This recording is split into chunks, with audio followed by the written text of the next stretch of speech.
In the Carolina kitchen today, we're making homemade Butterfingers that have the same crispy, crunchy texture as that popular candy bar. The secret that lies in a candy that is borrowed from Halloween is going to amaze you. Welcome into the Carolina kitchen. Claire Baxter with Ruth and Ranshaw out of Fairview is here with us, and you are filling our stomachs with lots of sweet treats. You're doing something I've never heard of, didn't even know you could do at home. What are you making? We are making homemade Butterfingers. So you know the candy bar Butterfingers? Yes, I love love them. Crunchy center.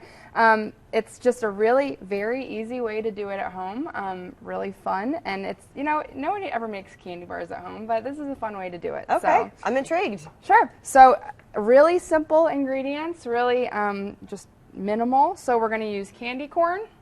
So this is a great thing to do, especially, I know it may not be the time right now, but around Halloween when you've got leftover candy corn or extra candy corn. Get it on sale after Halloween. Or if it's, you know, middle of the month, a different month, and you just are craving some candy corn, some Halloween spirit, you're going to use some candy corn, some chocolate, and peanut butter. And that's it. So that's all that goes into these Butterfingers. I would have never guessed candy corn. That is so fascinating. So okay. You're going to put your candy corn in the microwave, and you're going to do that in 30-second increments, and you just want it to be liquefied. And you want to take it out every 30 seconds and really stir it around, because it can kind of bubble up in the middle and the outside's not melted, the inside is. So put it in the microwave at 30-second increments, and you want to make sure that it's really nice and soupy. You're going to pour that in a bowl with an entire jar of peanut butter. Okay. So you're going to mix smaller together. Jar.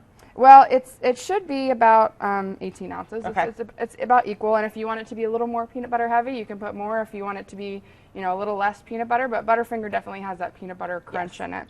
So you're going to mix together the candy corn and the peanut butter in a bowl, and the peanut butter is just going to melt right in there because the candy corn's hot, and it's going to become liquid. And you want to pour that in a pan. If you're doing a double batch, you want to use a pan about this large. If you're using a single batch, you probably want to use about a half-size pan.